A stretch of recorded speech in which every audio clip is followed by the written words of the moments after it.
Okay, everyone, welcome back to another episode and another class. I'm really excited today to talk to Eric Hathorn from Synergy Loves Company. I came across this podcast probably 6 or 7 months ago, and now I listen every time a new one comes out to hear what Eric's going to talk about because, as a lot of you know, um, I started my research and writing career in sport. And then I, at some point, wanted to compare what happens in sport with what happens outside of sport. And so that combined with my fan of being a fan of Disney, I started to look at how different things compare and how different things connect. And that is exactly what Synergy Loves Company does. Every episode is a connection between Disney and something. So a few examples that we'll talk about: Disney and the Olympics, which, as we're recording right now, this is the second week of the Olympics. There's a few days left. Um, Disney and Universal Studios and Comcast and Warner Brothers. Disney and John Stamos was one episode that I really enjoyed, and actually prompted me to listen to John Stamos's book. And then another episode I really enjoyed was Disney and the connection to Taylor Swift. And so, without me speaking too much more, I want to welcome Eric to the show. Eric, welcome to Being a Fan of Disney, the podcast. Well, Cody, thank you so much for having me on the podcast. I'm really excited to be part of it, and I think you did a better job of explaining my show than I ever have. So I appreciate that too. Oh, thank you. So one thing that we always start with is your background, your Disney fandom, an origin story, if you want to call it that.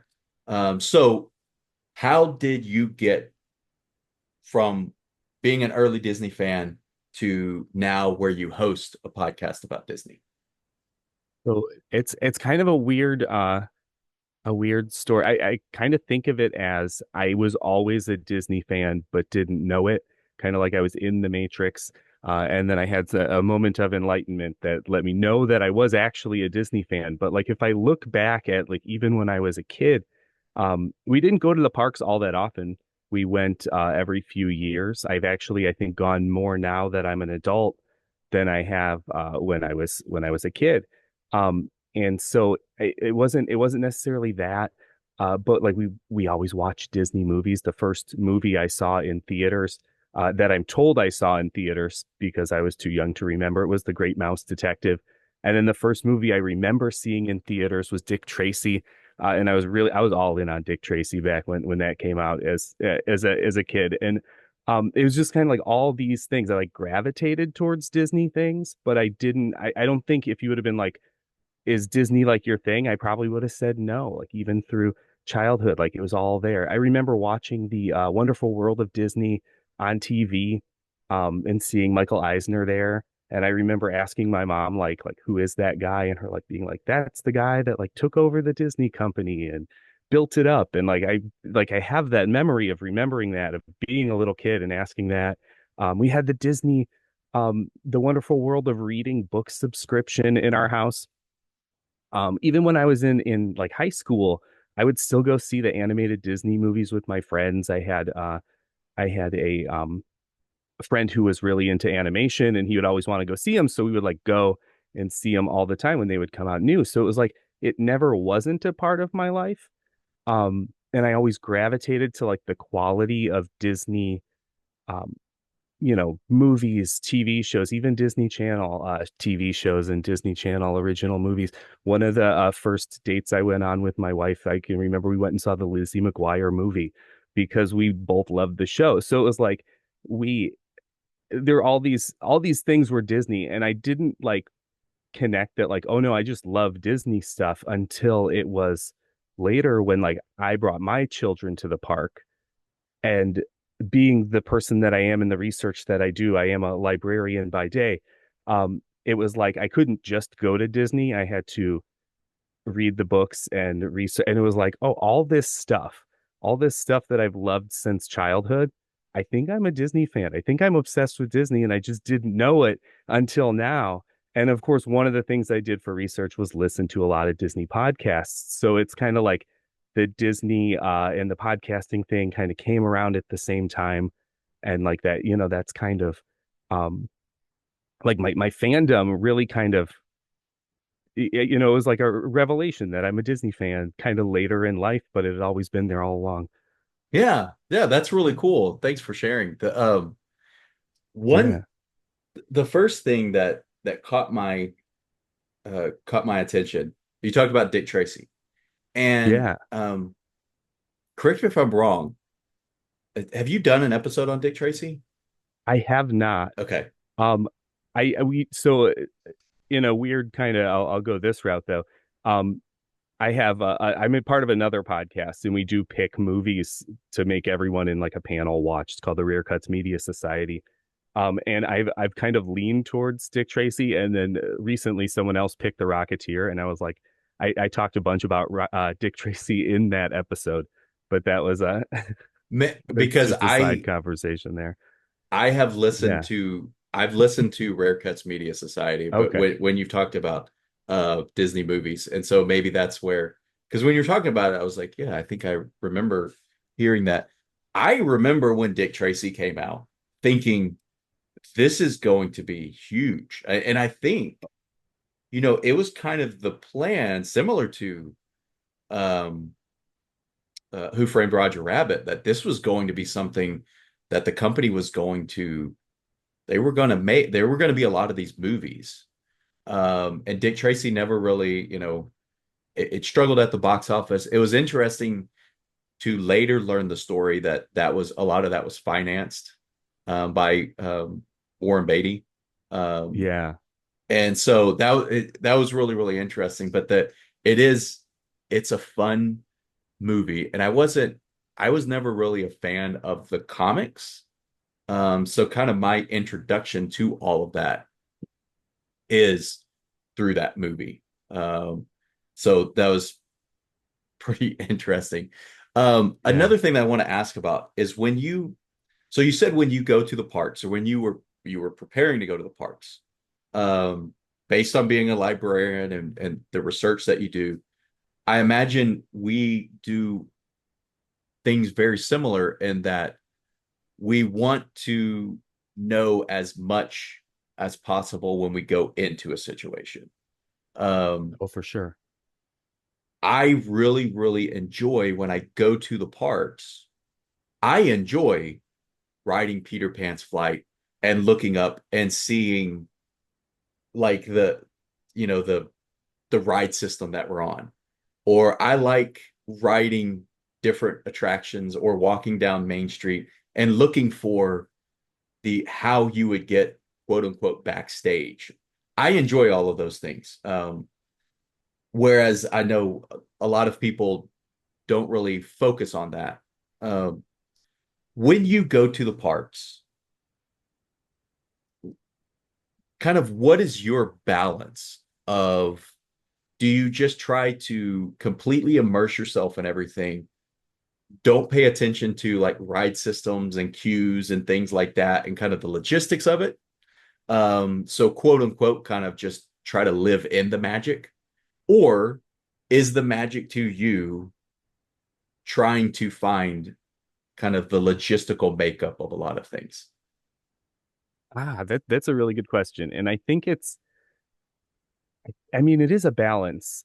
For instance, the last time we just went to Walt Disney World, I hadn't rid. There were a bunch of attractions I hadn't ridden. They were there when we were there on other trips, but I just didn't get a chance to ride them yet. We have a lot of motion sickness in our family, and like I'm at the point at Disney where like I don't need to do everything. I don't Mm-hmm. even need to do the new stuff because I know I'm going to go back.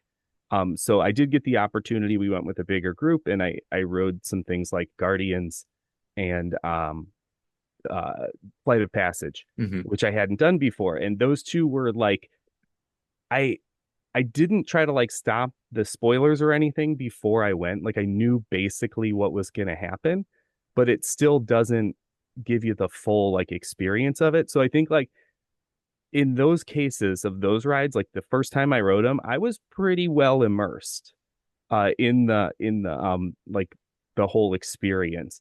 I know when we were riding Flight of Passage, my sister was on the ride with us, and she said that she did the whole look side to side and like figured out the ride system. And I was like, I didn't even look. Like I was just looking straight ahead, like at this Mhm. banshee flying, like that's what I was focused on, where she took the time to look around. Now, if I were to go on it again, I would totally be looking around.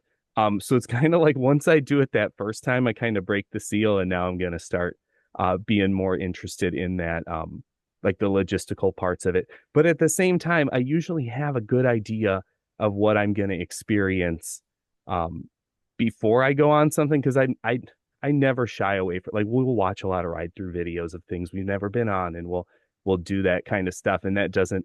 I'm not someone who's like, oh, I gotta save the experience for my first Mhm. time on it, but I still feel that like at least that first time I could be fully immersed and enjoy a ride or experience. But no, I do love to know the stuff. I always offer to younger members of my family, my kids when they're younger, my nieces and nephews. I'm like, if you're afraid of the haunted mansion, you could sit next to me, and I will just tell you how everything works. Like you don't have to be afraid. I'll tell you, well, that's this. This is what's happening here. This is what's going on down. Like, if you want me to spoil it for you, I'll do that. Just sit next to me in the doom buggy. So no, I do love the knowing how everything works, but I think it's important to like give it a chance that first time. I always trying to give it a chance to let me be immersed in that Yeah. experience. So I've only ridden Flight of Passage once, and I have not ridden Guardians of the Galaxy yet. The last time we went to Walt Disney World was November 2021. We went Okay, to Disneyland this last summer. And that was the first time I had been to Disneyland. nice. And so Guardians of the Galaxy Cosmic Rewind, wasn't open, but so I did get to ride Mission Breakout at California Adventure, which was amazing, and finally got to ride Radiator Springs Racers. We actually rode that twice Yeah, or three times. Um, nice. and so when I rode Flight of Passage, I was like, I knew you're sitting on a bike and it feels Right. like it's breathing and this is what's happening. Yeah. And so I was hyper aware of all of that. And I did catch myself looking around and saying, like, Yeah. oh, look, you could see everybody, how many rows can I see from my vantage point? Um, and it was what was really interesting when we went to Disneyland this last summer. We actually were on a trip to San Diego. Okay. The first weekend we were going to be in San Diego was Comic-Con. And so I said, well, why don't we go to Anaheim for the weekend so that when we get back to San Diego, at least some of the traffic is gone. So we flew into San Diego, drove up to Anaheim, and Thursday, Friday, Saturday went to Disneyland, California Adventure, and Disneyland. In California Adventure, we rode Soarin', of course, and when we when we drove back to San Diego, the next day we actually went to Legoland, and Legoland has a ride similar to that, based after the Lego movie.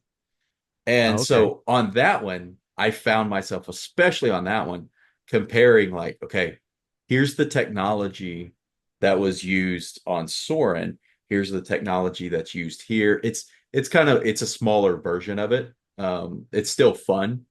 But so Yeah. I will try to preserve the magic um for my kids. But also I think my kids are starting to get to the point where they like Hmm. talking about how things are happening and what's going on behind the scenes. Um, I have my youngest kid said last month that I was saying I could go to Walt Disney World and just sit on a park bench and just watch people. And he's like, I could do that too. I'm like, yeah, are you sure? Yeah. Like those rides are pretty fun, right? Like that's the definition of a successful trip, is how many rides you can ride at that age. Um, so when you go, let's say you go and it's whatever you want to do.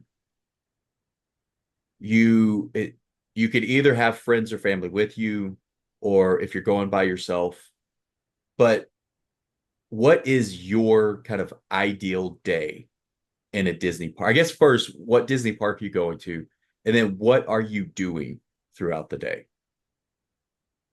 Yeah, so that question I think is very different, even year to year, time to time, like different when when we go, it's different. But like really, one thing that's always consistent is Epcot. I love Epcot.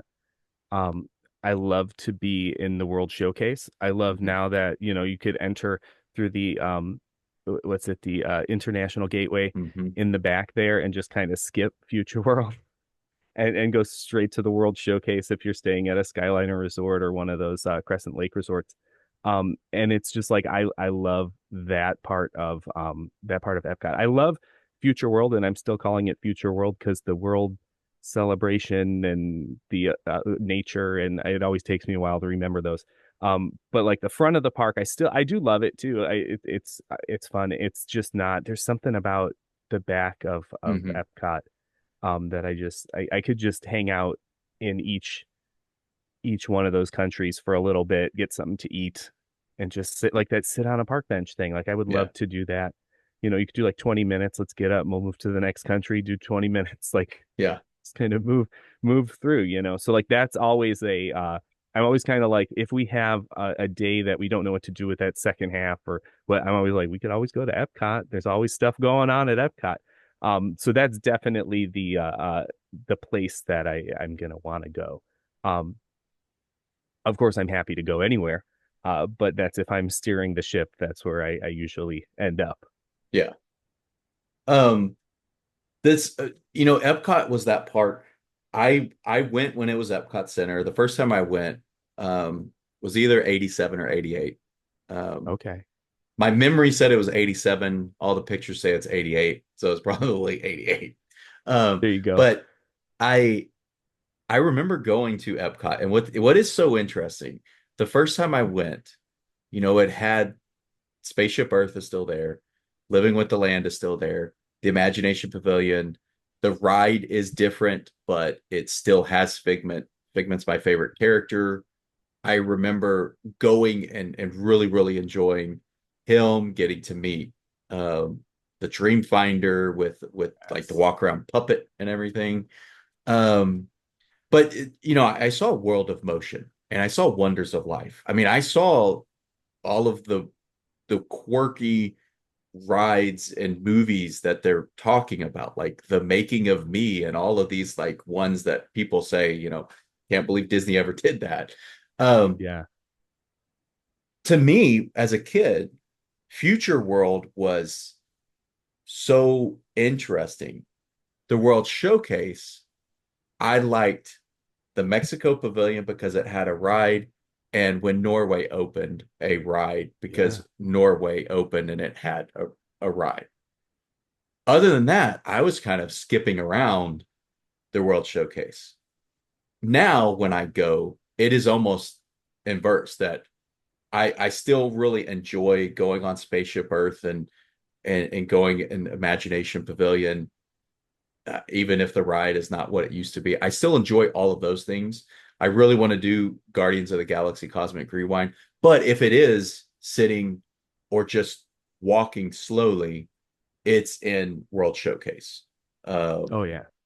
so that definitely is one of those things that as you age, I think, and frankly, as we learn more about kind of everything else going on in our world, then we can kind of see the significance of at least the representation of those countries, which is really, really interesting and fun. So I want to transition a little bit and talk Sure. about the podcast Synergy Loves Company. Um, where did the idea come from? So yeah, there's to like the so really it's kind of like a converging of all these things. So I kind of gave you the first part, which was that Disney fandom. The first time I went to Disney World with my family, as a grown up, leading the charge there was in 2016. So that was just before the pandemic and the world shutting down and everything, like a few years before that. And so we went. Then we, of course, fell in love with it. I didn't stop listening to Disney podcasts. Um, I just took on more and more reading and that kind of stuff. And of course, then we planned another trip for we actually went the kind of late fall, early winter of 2019. So like Hmm.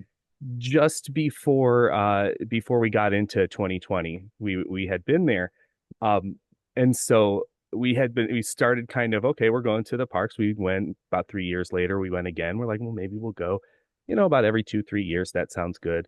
And then kind of concurrently at the same time, the pandemic happened. And I know a lot of these Disney podcast origin stories start with, and then the pandemic happened, and Hmm. I wanted to find Disney in some way. I've heard a lot of these from different podcasts and things that have started since then. But where I think mine, I'm gonna give my little different take on the pandemic story. So I am a librarian. I'm a school librarian. So I have I my students are from pre-K up to eighth grade, and I had to start running virtual library Hmm. classes from my house. I also happen to be someone who was a pretty poor musician back in high school and in college, and I would play with bands, but I always say I was never that good at any one instrument. So I became really good at like the studio trickery of like I could play this chord once and then I can double it up, and then make it sound like I'm playing it really good on the computer, and then I don't have to actually know how to play the guitar. So I had all the equipment and stuff from like recording my bands and things like that. So of course, when it was time to do the virtual class for my students, I was like, okay, I'm gonna set up the good stuff that I have because that's gonna make me sound good. It's gonna make me sound clear. And then I essentially ran what was like a live stream children's show like Okay. 6 times a day um for 6 months, and it was like I can do that, like I'm like doing this, I'm like basically producing a Google Meet TV show to try to engage my audience. And it was like, well, I want to keep doing something like this, and that's kind of where Rare Cuts Media Society actually came first, because that was a way my friends and I started meeting up together to just like talk. And then it was like, well, we can make this a podcast, but it's not going to be interesting if we're just Hmm. talking. So we like, came up with the concept of like book club style with movies. And then I was like, well, really, I just want to talk about Disney. So let me do something with that. And I probably already talked too much about the origin of that, but I'm going to move on to the next part. So there was like that whole um, making a show. That would be like the making a show. The Disney fandom and the making the show kind of came together. And as we kind of talked about like the parks, like I a lot of the Disney creators out there are close to the parks and can go every day or every week or can go a lot. And I'm pretty far away. I'm out here in the Midwest, and I can't go. I could go maybe once every 2 to 3 years. Hmm. So it's like with fandoms kind of have that, like, and Disney gets this sometimes, and I don't mean to be blasphemous or anything, but like that secular religion idea Hmm. where a fandom is this like, the devoted fans, they have places. So if we go into sports, because I know you're talking sports, I will say I am a Green Bay Packers fan, and I live in the Chicago area, so it's kind of fish out of water because Hmm. this is where all the Bears fans are. We've got a rivalry there, but there are still in Chicago Green Bay Packers bars. So there's like a place where a Packers fan could go Hmm. to be around other Packers fans to watch the game, even though we're in rival territory. Same like if you think about like comic book fans have comic book shops to go meet at and do like talk comic books and be in that place. But like Disney fandom, our places are so far away unless you're in Orlando Hmm. or LA. So we have to like schedule time to get there. So it's like, well, what if the Disney fandom is just all around us all the time? And it's everywhere. And really, Disney is everywhere. I had Yeah. heard a quote. I can't even remember where it's from, or so I can't cite my sources here. But that like you can't go a day without seeing something Disney or Disney Mhm. related, like in the United States at this point. Bumper stickers, stuff on TV, magazine covers. There's something. There's going to be some reference to Disney there, and it's like all around us. So like in the same way that I was like, it was there the whole time. I was like, well, I can't go to the parks all the time. How can I connect with Disney? Well, it's everywhere if we know where to look for it. So we'd be sitting there watching a movie and it was like, so I know that person from somewhere. Oh, they were in this Disney movie and that Disney TV show and this ABC thing and Touchstone Pictures. And I was just constantly doing that. And then telling people who didn't care, mostly like my family, they just didn't like, yeah, it's a Disney thing, isn't it? They'd be like, you're just going to tell us something about Disney. So then I was like, okay, well, I'll use all this, I'll put this all together and we can make a podcast where I Mhm. just talk about how Disney is connected to this, that, and everything else. So that's kind of how it all kind of came together from Yeah. all of those events aligning at the time that they did. Well, and what's so funny about that is the reason I always say the reason I started this class and then later the podcast is because I spent a lot of my colleagues' time telling them about the connections Disney has with sport and entertainment and everything. And so I one time we were at a watch party watching our university's football team was playing in the conference championship, and we're watching the game. And one of my colleagues says, "Hey, why don't you start a class for our honors college about Disney?" And that was basically so I didn't have to talk their ear off all the time. So I always joke that I'm like, Yeah. or half joke that they're like, "Why don't you start a class because we have we have work that we need to get done." you know. Uh, Yes. the and what's really really interesting is you talk about fandoms and how Disney fandom can be all around us. Hmm. I'm actually I am I'm co-authoring the third edition of a book about sport fandom now. But we actually do, because I'm a co-author, I was asked to write about Disney and fandom outside of sport as well. And one of the really interesting connections is when people talk about, they use the term Disney adults and they use it as kind of a negative term. One of the kind of comebacks people have or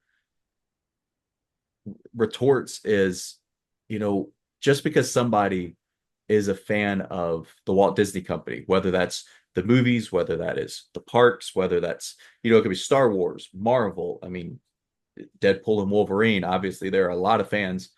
That movie is doing extremely well right now. Inside Out 2 earlier this year did extremely well.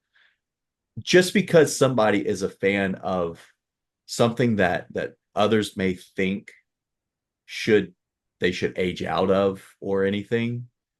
But then within sport, people are very, very um, tied to a favorite team for life in many Oh yeah. instances.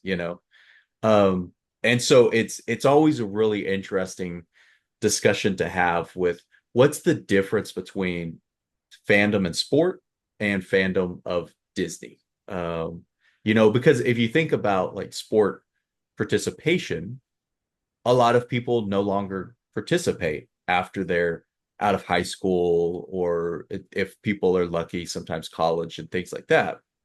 So then it is you are watching other people compete and you are watching other people play and maybe you're coaching your kids teams or watching your kids play youth sports and things like that. Something similar happens when you are a fan of Disney that you can go and you could go to parks, or you could go to movies, or you could keep up with different things that the company does. A really interesting thing to me about Disney fandom is there are very, very few companies where fans know the CEO's name and they know the president of the parks division and the entertainment division. And they talk about these managers, these this upper administration, they talk about them on a first name basis. That is something that is pretty unique to me about the Disney fandom.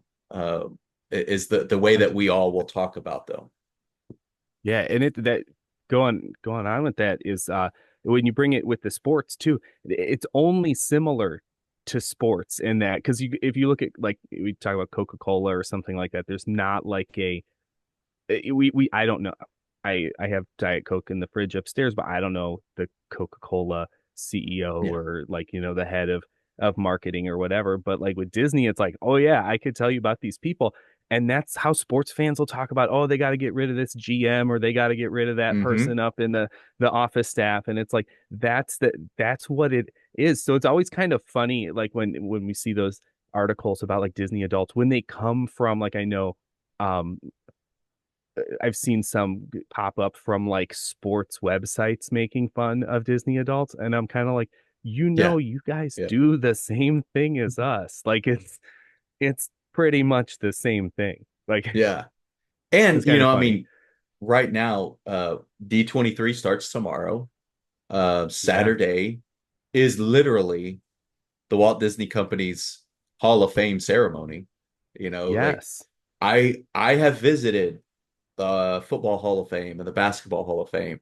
Uh, like at some point, I want to go to the Walt Disney Studios and I want to be able to walk in the pathway or courtyard where Right. they have the Disney Legends plaques and everything, and it's the same thing as when you walk down when you walk down, is it Hollywood Boulevard where all the stars are? Yeah. Yeah, the Walk of Fame. Yeah. Yeah. So when you do the Walk of Fame where all of these different things, it's very, very similar with fandoms that, you have like these places that you want to go. If you're a fan, you really want to go to this place. So that brings me to a next question, and then we'll get back on the highway. Um, Yeah. is there a place in your Disney fandom? Is there a place that you want to go that either you have not been able to go yet, or somewhere that you have been able to visit? So that's you actually caught me at a good time for that question because I've kind of completed a little bit of I completed some of those, check those boxes of places to go. So we we did like you guys just recently, we just went to Disneyland for the first time. My family and I, we went over spring break.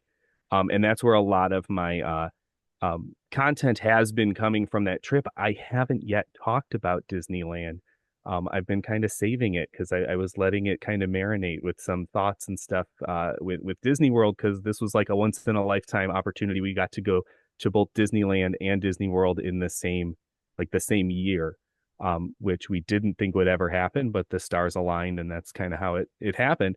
But in addition to that, I've been going to places around kind of closer to home that have significance to us Disney fans. So the first place was in the fall last year in Chicago. I mentioned I'm close to Chicago. They do a big architecture like open house. It's called Open House Chicago. And for the first time ever, the Walt Disney Birthplace home was Okay. part of that. They opened the doors for tours. I made my family stand out in the it wasn't raining when we were standing out there, but it had just rained, so the trees were maybe dripping us a little bit. Um, and we waited for it was probably about an hour before we got to go in, walk around. It wasn't finished yet. They're still in the process of renovating it, but it was a really cool experience and not too far from us. And then I recently got a chance. I'll show my. my ticket there Huh. to go to the Walt Disney Hometown Museum in Marceline, um to kind of go, like it's like the next step Hmm. in that pilgrimage, if you will, like his birthplace home. Marceline would be the next stop on that same trip. To Marceline, we went to Kansas City, and Kansas City has got the Laugh-O-Gram Studios, where he started that kind of like after his bouncing around Chicago and Marceline. But that one's the furthest along from being renovated, but I know they're in the process of it. So I got my picture with the abandoned building. Well, I shouldn't say abandoned; they're boarded up, but they're working on it currently on the inside. So I've kind of done a little bit of like the Midwestern Walt Disney like Hmm. travel kind of thing.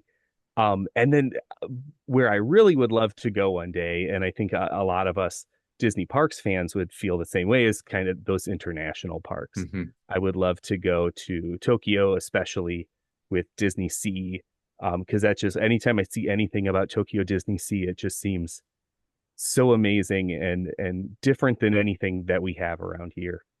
So Yeah. that would be my where I want to go. And then what I've been doing lately here with these kind of small one-off Walt Disney history experiences. Yeah. And I really want to go to the international parks. Now I've been to Walt Disney World. I've been to Disneyland recently. I would love to go to the international parks as well. When you when you went to, I haven't been to the hometown museum yet. Did you meet Sumner? Sumner I Nesbitt? I did not. He, Um, go yeah. ahead.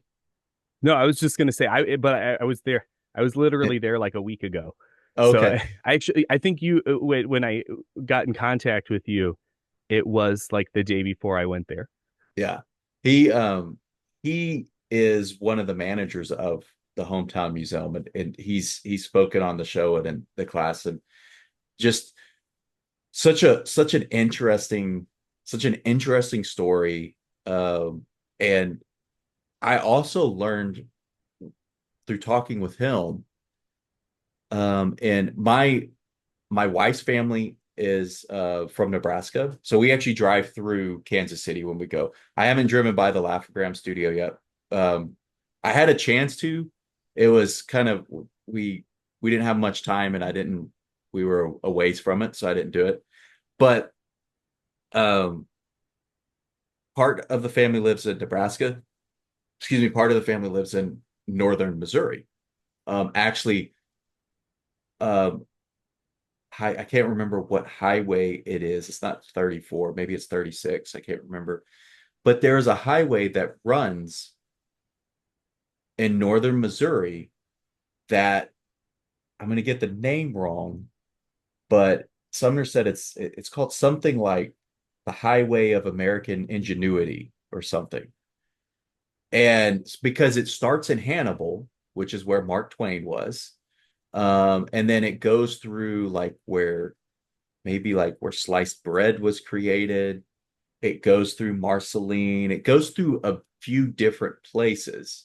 And then it ends in St. Joseph, Missouri, where I believe that's where Wells Fargo, like Okay. um, and so I want to take that trip one time to see all of Yeah. these things that so that's I've told my family that I've told the family that lives in northern Missouri. I said one time that we're Yeah. there, I just want to go do this. If no one else wants to, that's fine. I can go do it. But I Yeah. because it's probably it might not be it might not be the coolest thing to like, drive through and say like, hey, look, kids, this is where sliced bread was created, That's not something Yeah. that's kind of like our what I was saying about, going to Epcot as a kid. Like you like Right. all the rides and all the like shiny things. Uh so but one one place I would absolutely love to go, and you recently did a show about your time in LA going to the Warner Brothers studios. Um, and before we started recording, we were talking about this a little bit. I would really like to go to Golden Oak. I think that would be really, really fun to see. because a lot of the movies I grew up watching, that's where they were filmed. Um, and just over the last 2 or 3 years, I've become much more interested in entertainment and how movies and television shows and things are made anyway. So I think that would be something that's really, really fun to be able to do. Uh, so the next question before we get into specific shows is Yeah. one, how do you find the topics that you're going to cover? And then what type of research goes into creating the ultimately 25 to 30 minute show that we hear on the podcast? Yeah. So in the it's not so my sometimes my shows aren't as deep divey as sometimes Disney podcasts get, but I think that's kind of the librarian in me. I love Dave Smith, as he's kind of one of my Disney heroes, the founder of the Disney archives. And he got his start by making this annotated bibliography for Disney, and kind of out of his own like fandom, but also because people at his library kept asking for information about Disney. So he would have Mhm. this prepared annotated bibliography. When the Disney company got word of it, that's when Roy hired Dave Smith to catalog Walt's desk.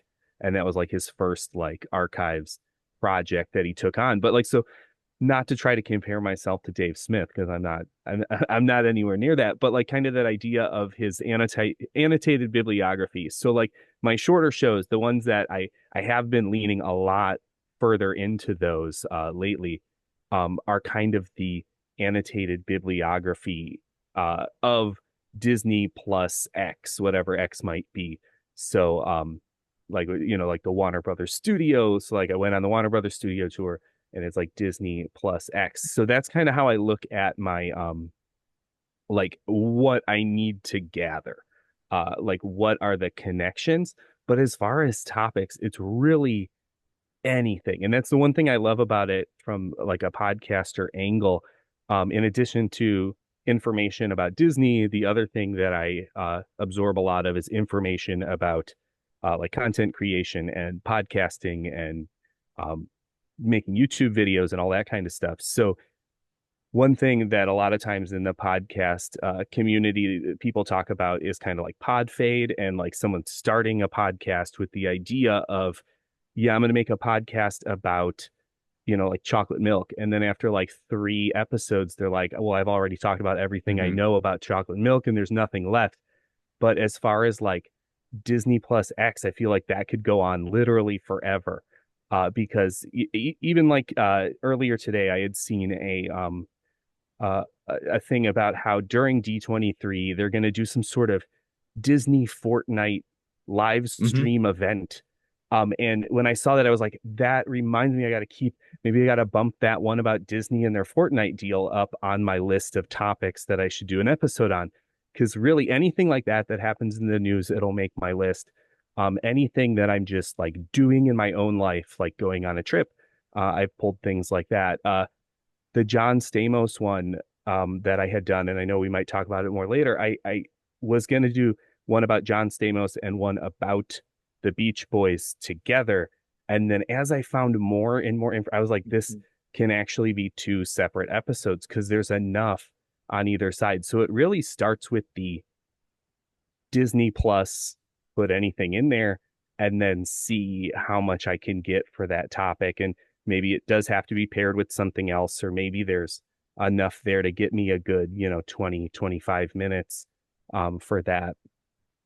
But yeah, as far as finding topics, it's like anything, just like looking around, Yeah. watching TV. Like you said, you were talking to your colleagues so much about Disney, and Yeah. they were just kind of like, you should do a class on it.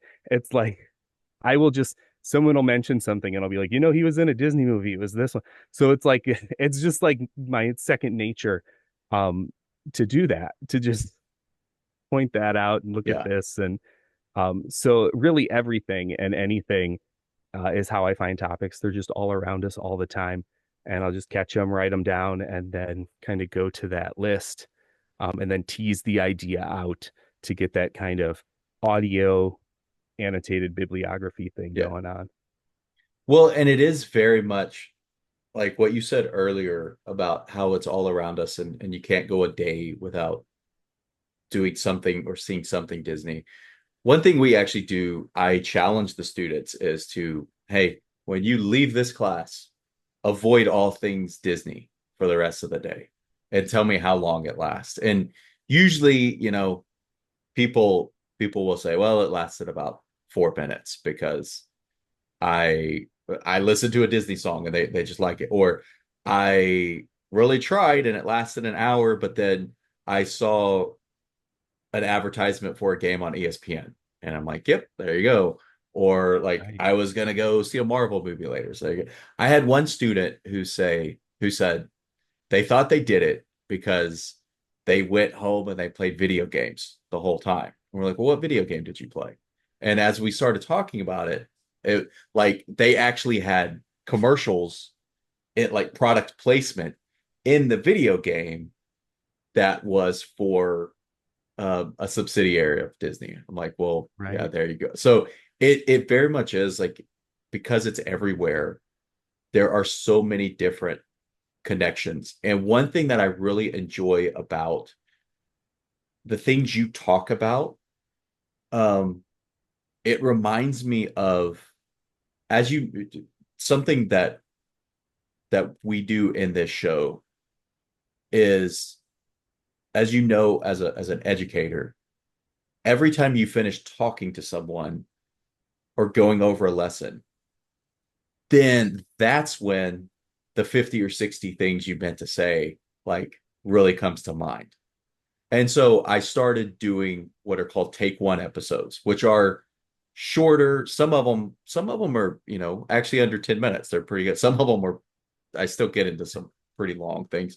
But those have kind of developed into a lot of news updates and what the latest NBA media rights deal and what that's going to mean for Disney Plus and all of that.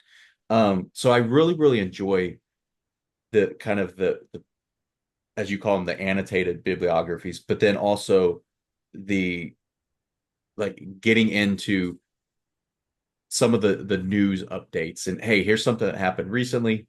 It made me think of this, and that kind of gets along to Rare Media Cut Society as well, which I actually added a question or two at the end of for our rapid questions based on that. Nice.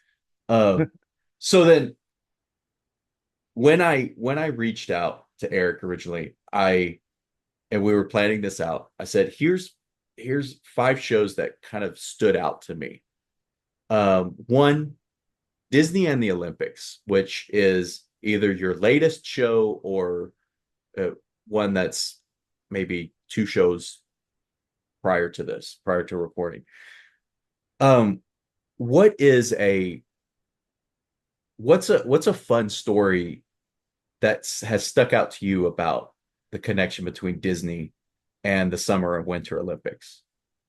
So the one that comes to mind for me that kind of was the biggest revelation, and someone might consider it the loosest Disney connection of that show. And I tried to take I'm sure I could have dug deeper and found more things, but I tried to categorize things in that episode. I tried to be fun with it and make little like Olympic events and then kind of gold, silver, bronze rank things that Mm-hmm. happened. And some just like totally lost, like Nancy Kerrigan saying that being in the Disney parade was corny. I was like, that doesn't get a medal. That's just going to get noted, but it's not going to get a medal. It's going to stumble and fall. But there was one when I was looking into animation for Disney, um, like animated things that have to do with the Olympics. I kept remembering the Animal Olympics special that Mm-hmm. I remembered from seeing. I can't even. We didn't have HBO, so I don't remember how I saw it in the mid '90s. But it was like replayed on HBO a lot, and Animal Olympics would pop up when I was like looking for Disney connections in my research, and I was like, Animal Olympics is not Disney, and it wasn't even popping up because it was because of people being like Animal Olympics, it's animated, Mhm. it's probably Disney, put it on that list. And that always makes me so mad when I'm like reading an article and I'm like, that's not right. But I of course have to, I don't just stop there. I always go like, well, let's see the entire IMDb listing of whoever worked on this from the beginning to the end. And I go through and I'm like pulling things through and I'm clicking. And I found out that Animal Olympics was actually the first appearance of what some people say the first appearance of Tron. Um, so what happened, and I'm gonna pull up my note real quick here just to get the name because I'm like, why can't I remember his name? That happens to me with everything bumping around my head. But Steven Lisberger created Animal Olympics. It was supposed to be a big like NBC like special to run along the Olympics, and with Olympics boycotts and everything that happened that year, it didn't get as big as it was, but he made his production company behind this, Listberger Films, and he made this really cool, like, kind of it just looks like Tron kind of intro. And then this like dude at the end throws these what can only be described as data discs. And it catches them, and it was just like watching it, I was like, this is crazy. And then of course Steven Lisberger, the next project he does is he goes to Disney, pitches Tron, Mhm. and then that becomes like his like big movie, like the thing he's known for. I'm a super Tron fan, so like kind of uncovering that moment. And though it's not like Disney doing anything with the Olympics, it's kind of like what he went on to do after that project.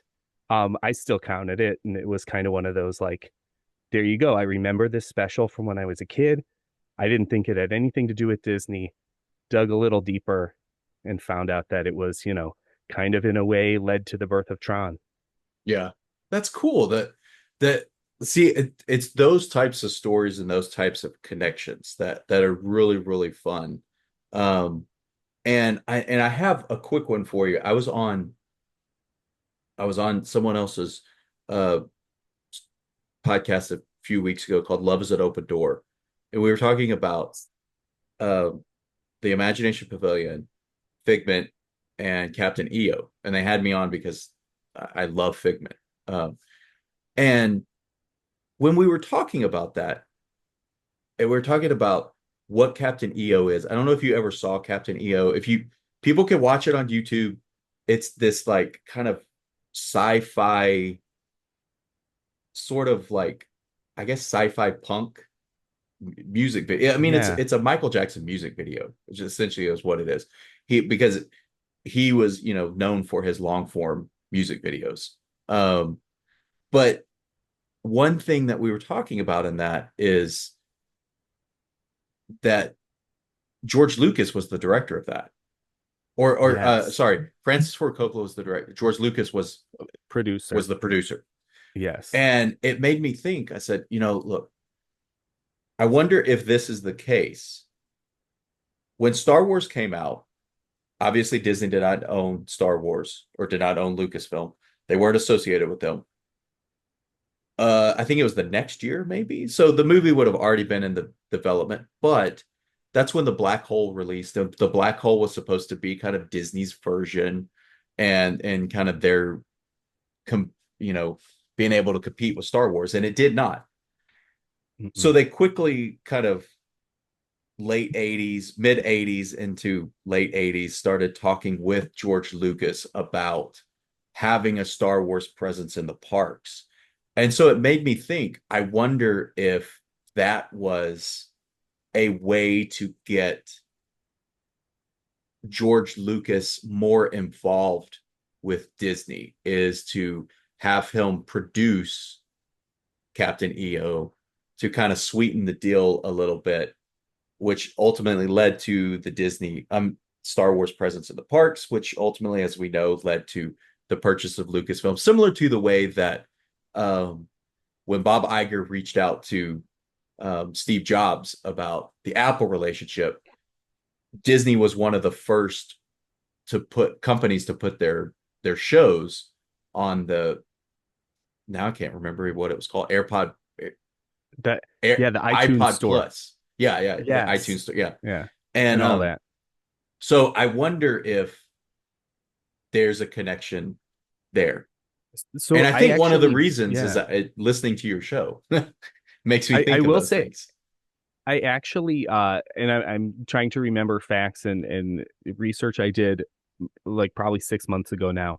But I had talked about Captain EO and Star Tours. I did a small episode with one of the other members of the Rare Cuts Media Society, a friend of mine, on George Lucas and Disney, and we didn't talk about Star Wars as much as the other things. And that was all you're right on because that was all part of the package deal. And I can't remember how it was like the order of events, but I kind of feel like if I remember correctly, they were working on something like Star Tours, and they kind of gave him that project to kind of hold on to his Hmm. interest while they were still developing Star Tours. So it was definitely to like keep him involved to kind of keep Star Tours on the table.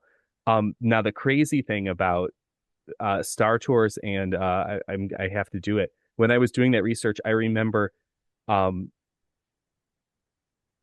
a story, an anecdote I read, and I can't cite it. Of course, I don't remember where it came from because it's been so long. But George Lucas showed like what the Star Tours ride was going to be to Steven Spielberg. And when Spielberg saw that, he like went all in on like, yes, let's do this theme park stuff. And I'm always like, that's why Universal's all screens. But Yeah. that's always my joke about that. But like so I had to throw that out there too. But no, you're totally right. I remember it being all kind of part of that package deal. And they were kind of using the two to kind of lure him in and keep him as part of the fold. Okay. Well, I'm happy to hear that. Yeah. Yeah. Um, you also will kind of combine two shows. You talked about a recent trip to the Los Angeles area where you went to the Warner Brothers studio. You got to see the Friends set and you got to see the Gilmore Girls set and but you talk about ties between Warner Brothers and Disney. And then this most recent one, I believe it's the most recent one, you talk about Yeah. the Disney Universal rivalry, which was actually that was the time I was like, okay, now is I have to reach out because I've written about Disney and Yeah. Universal and Disney and Comcast and how Disney got the idea for a parks or for a studio park on their studio lot from what Universal City Studios was doing. Disney ended up opening Disneyland because it grew so much. Universal City Studios sees that and they kind of go back and forth. And I really, really enjoy the story you tell about Universal Studios Florida and MGM Studios. Um, kind of talk a little bit about that one because that was really, really Yeah. cool. Yeah. So, and that's kind of a function of how I've started to format my videos well videos and podcast apps. I've been dabbling in YouTube a lot, so like I referred to it as a video, but I've been dabbling in YouTube, and now I'm kind of going all in, but trying to make the two podcast and YouTube work together. And so I was like, I don't want to just I don't I'm not like a trip report person. There's a lot of podcasts out there that do trip reports, and I do talk somewhat about my trip in a trip report fashion to Universal. But like, I wanted to build up like there's a long, long history Mm-hmm. between Disney and Universal, and it's usually contentious. Um, and the whole thing in the 80s with Michael Eisner coming from Paramount and having heard about what Universal wanted to do with the theme park, and then he just happens to become the CEO of the Walt Disney Company and then makes a studio park that's Yeah. almost exactly the same as the studio park that Universal was going to make, is just so like it's just like you can't make that up. It's just it's a great story just to tell it the way it is. And I always kind of looked at it as like you stole Oswald, so we're gonna steal your Yeah. studios part. Yeah. But that's kind of how I tried to chain them together in kind of the retelling of the kind of like a this for that back and forth between the two companies. And that's like one of those things where like I'm sure in that like history retelling part, I'm sure I could have gone and done a little bit more like the facts of cut and dry and whatnot. But I kind of want to pull some story into it and kind of make it a little more entertaining. So I tried to make it, I add some like sound and whatnot to try to make it a little more entertaining and not stay in it too long. Like I said, I don't necessarily do a deep dive, but I kind of want to give that good overview of that topic. So yeah, I love talking about that because I do see it as I do see Universal and Disney as like a rivalry, and I don't like people. I don't think understand that. And I've had coworkers. I even say this in the episode. I have coworkers who are telling me like, "Oh, you got to go to Universal. You'll love what they have for this, that, and the other." And like, it's like I don't really care about Jurassic Park. Like, I saw the movies. They're fine. They're great. But that's like not my thing. That's not Hmm. my thing. Um, we've got the Simpsons. Grew up on the Simpsons. And they're Disney now, so like that's cool. But like like Universal, what they did with it is not enough, in my opinion. It's like not the I'm standing there in Springfield, USA, and I look across and I could see where the Wizarding World entrance is and Men in Black and like all this stuff is just like the sightlines. I'm gonna be the cliche of the Disney fan who talks about sightlines. But you know what I mean? There's like, but Yeah. part of that is because I'm predisposed to just be like, no, that's universal. And I understand that about myself. It's the same as like I talked about being a Green Bay Packers fan in the Chicagoland area. Like um I've gone to games in Chicago with a friend of mine and it's like I go with him and like there are some things that are nice about the stadium they had renovated, but I still sit there and be like this stadium's too small. It's not like Lambeau Field. What's this? You guys don't have cheese curds? What's the deal? Like I'm gonna complain and nitpick just because they're the other guys, you know? Yeah. And I one story that I really enjoy is it, or the story that I have heard is how Universal got Harry Potter versus Disney is because Disney and people who've been to a Disney park know, Disney wants the wide walkways and they want the large entrances because they are very focused on crowd control and moving people in and out. And that is not what J.K. Rowling wanted. She wanted it to look very authentic. And so that is what it is at Universal. And I haven't been to Universal to see it. It's been actually, I think you talked about it in your episode. Um, the last time I had been to Universal might have been right after it opened. I mean, I remember Yeah. walking by, I remember seeing the Psycho House and thinking like how cool that was. And like that and I'm happy to learn that ET, the ride is still there, but most everything else is not there. Like and in the episode you talk about wanting to ride Jaws, but not being able to wonder, but not being able to.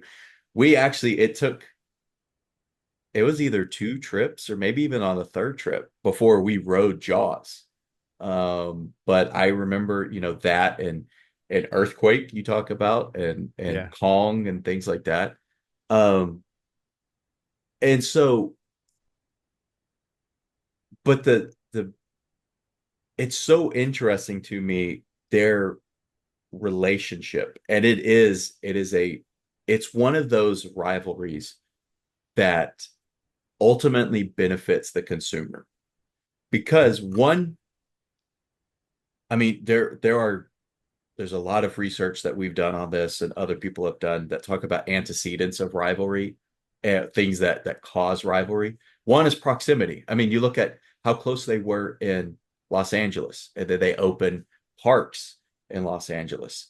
And then Walt Disney the Walt Disney Company is opening a park in Florida. So Universal looks to open a park in Florida, and just kind of that back and forth. And the other is competition over personnel. And a lot of, former Imagineers or former entertainers at Disney would go and they worked at Universal. And so it is a lot of, when the companies are doing it right, they elevate each other. The rivalry elevates each other and ultimately helps or kind of positively impacts the consumers because we're seeing all of that. Your connection for Warner Brothers that stood out to me was WandaVision. And we were talking a little bit before we Yeah. recorded, and I was confused about the connection with WandaVision. So tell us what the connection with WandaVision, which is Marvel and Disney, and the Warner Brothers lot. So yeah, so WandaVision, I was under the impression when we went to Warner Brothers that it was filmed on the Warner Brothers lot from watching other movies that were filmed on the Warner Brothers lot and seeing like, that I can recognize from that, and this scene looks like this, and like this town square from Gilmore Girls looks like this little storefront here in whatever this, like the biggest, like a big one is I remember doing watching Hocus Pocus and doing the like point at the TV when you see the fountain at the beginning of Hocus Pocus, and it's the Friends fountain, and it's like that Friends and Hocus Pocus, that's the same backdrop look. Hmm. It's the same piece. So from like connecting things like that, I was kind of like, okay, WandaVision, I'm pretty sure was filmed on the Warner Brothers lot. So when we got there, we had a really great like set of tour guides. We had two on our tour, and I asked one, like, is this like we're in the square? I'm like, is this where, like WandaVision, like the big battle scene, like, is this where it went down? And he goes, no, that was Golden Oak. And then I was like, okay, that makes more sense. Well, it makes sense. I shouldn't say more sense, because I was thinking my connection between the two was the Muppets movie. And that had a little Warner Brothers and had a lot of Golden Oak, apparently, Hmm. which is what I learned after the fact. And so the town square I saw there, that I was like, that's from Muppets, and this building was from Gilmore Girls that I saw in the Muppets. So this must have been the same place, but it wasn't like exact through line. So what he kind of straightened us out, and he was like, so this is, yes, where Gilmore Girls was on this square, not Disney, of course, but that's just my frame of reference. And then he was kind of like the set of the houses at were at Warner Brothers Ranch that was not too far away. That's where like the WandaVision homes were. And he's told us that like that street was full of like iconic movie houses, like the Griswold's house from National Lampoon's Vacation was on that street. And there were all these like houses from it was like Agatha's house was of course next to Wanda's, and um that was the Bewitched house, which was Hmm. supposed to be an Easter egg to us the whole time, that it was a witch living there. Spoiler alert if you didn't watch WandaVision, but I think you figured it out with the new Agatha all along. Yeah. So, right? So, he said like that's all at the other ranch, and then he turned the world upside down and was like, and that just sold and they're demolishing it. And he was like, WandaVision was the last thing that they filmed like in those houses. It also turned out that's also where the Friends slash um, Hocus Pocus fountain was. They took Mm. the fountain away from that set, but like the building background that was there, that's gone now too, because it was just kind of sold, and whoever bought it just, took it down Yeah. to build what, parking lot or whatever they're going to decide to put there. Yeah. Which was, it was sad to hear that, because even besides Disney, like all the other things, like talking about National Lampoon's Vacation, Friends, like I'm sure tons and tons more TV shows and movies over the years were right there on that street. Yeah. And one story I'd heard about Christmas Vacation was the and um maybe I read this somewhere. Maybe I heard it on your show. Tell me if I did. That John Hughes is the director of Home Alone, correct? Yes. Yes. He That wasn't on my was show, but yes. No. he was working on Christmas Vacation. And after a little bit, a month or a couple months or something, he quit Christmas Vacation because he did not want to work with Chevy Chase.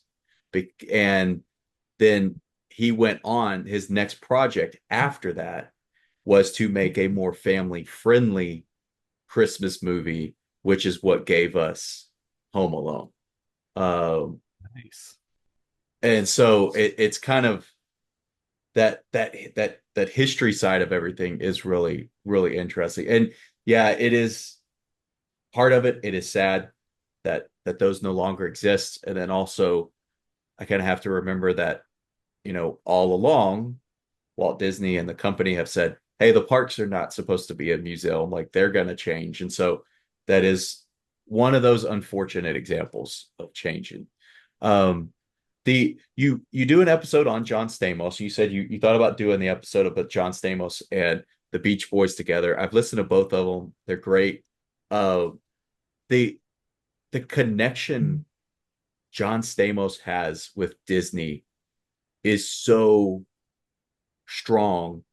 It's also really interesting that the show that really, really made him big, Full House, now, it was ABC, but that was pre being owned by Disney.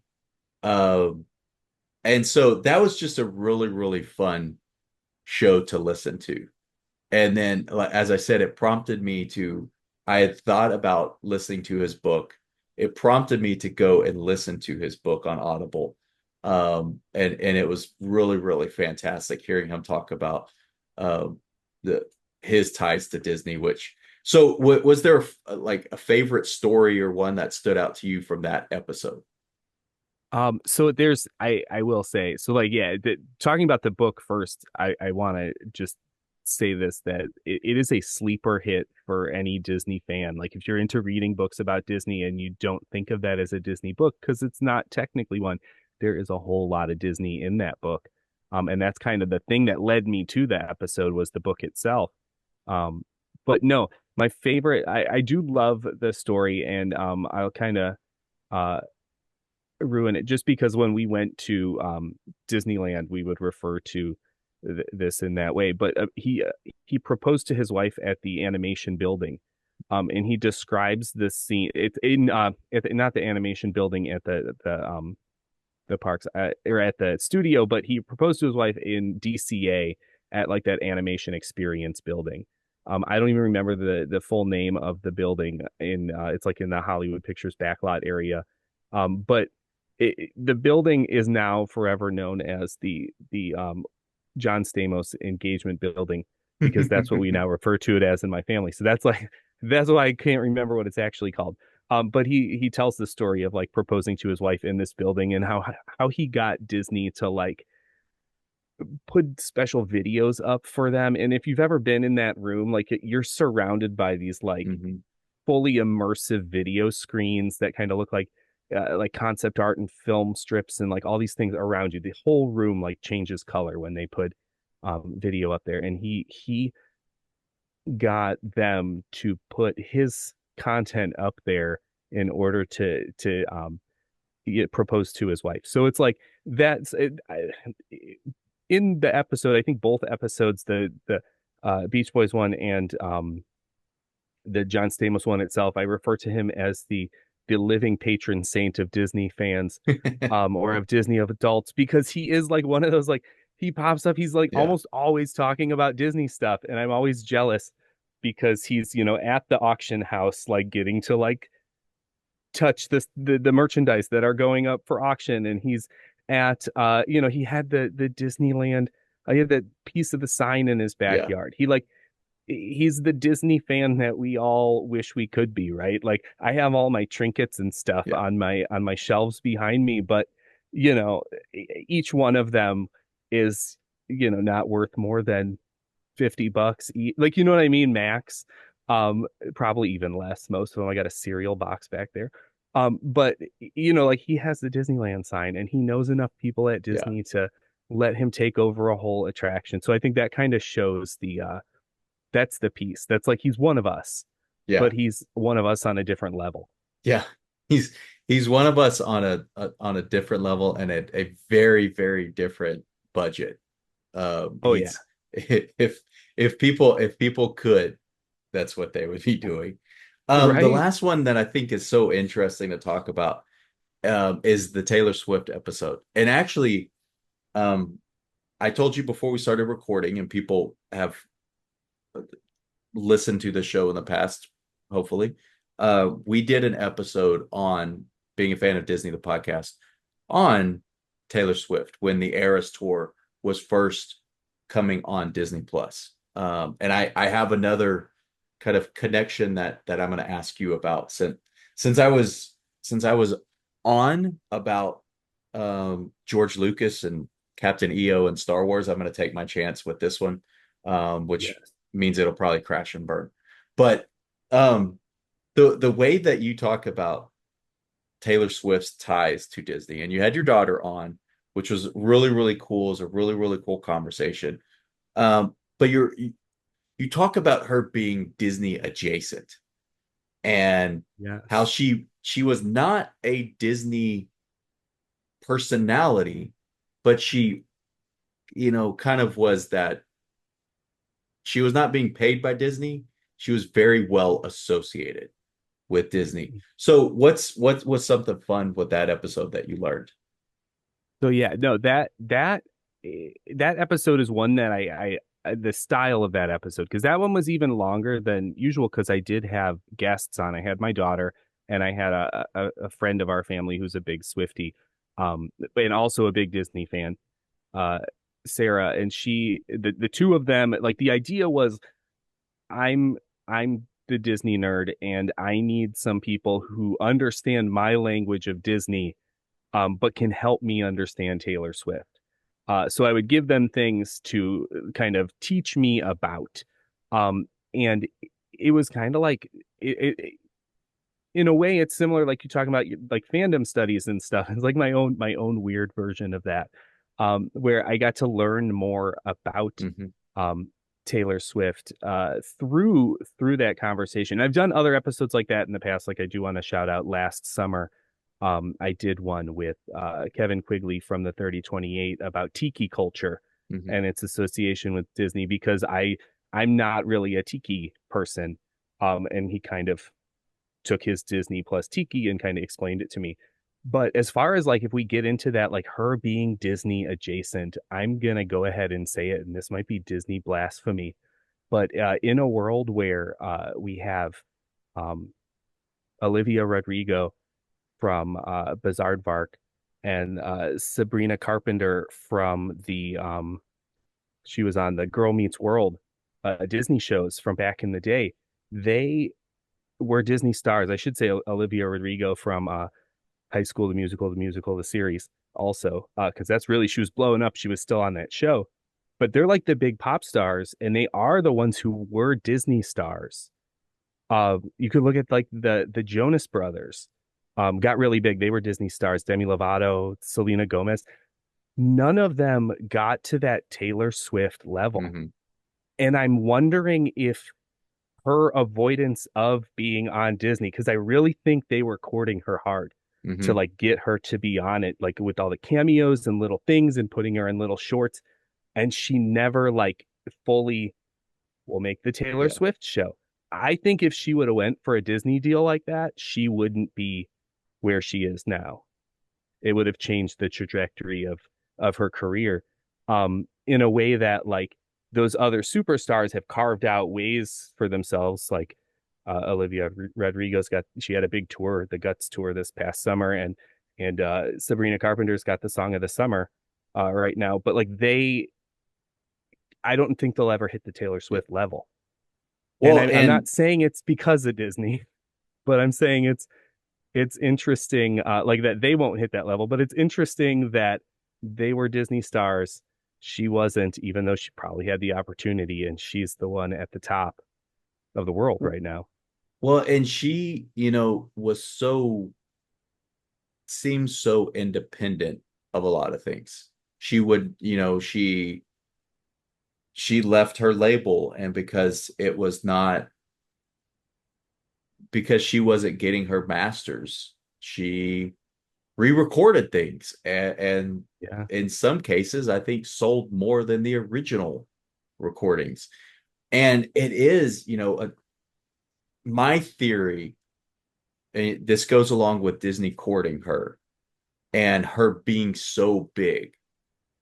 Remember when last summer, or it's last fall actually, the Eras tour went into theaters, and she originally went to studios, and they were not going to give her the deal, excuse me, that she wanted. So her her camp made the deal with AMC theaters that was most conducive to her, made her the most amount of money, made sure like she could set the prices, she could set, what was going to happen. She produced the whole thing.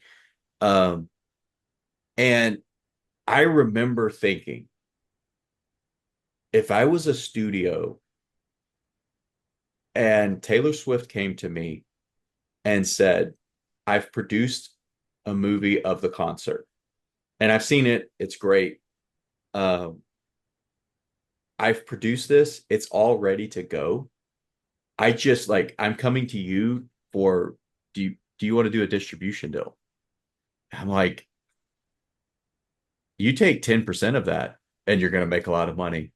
You do whatever you need to do to make a deal with the biggest star in the world right now. Um, and I remember thinking, I wonder if something's going on with this is something she had like this is something that belongs on Disney Plus and could really help Disney Plus. I wonder the negotiations they've talked about with Disney Plus. A few weeks after that is when it was announced, maybe like a month or so after that, it was announced that it was going to be on Disney Plus. The Eras Tour's on Disney Plus, extended cut. And at that point, I said, okay, what if in negotiating with Disney, Disney basically said, look, you want to make as much money distributing this on your own, you go ahead. You go ahead, strike out on your own. We will allow you to do that. We won't kind of bog down these negotiations. So you can make all the money from the movie in the theaters. Let's make the deal. Part of that is let's make the deal to have it on the streaming service, because it did significantly help Disney Plus, with especially with engagement hours, because you had people watching what essentially was a 3.5 hour movie over and over and over and over again. And being now that the metric of success for streaming is hours of engagement, that really, really helped Disney Plus. So there's my theoretical connection between that I whole like I negotiation. like it. I like it.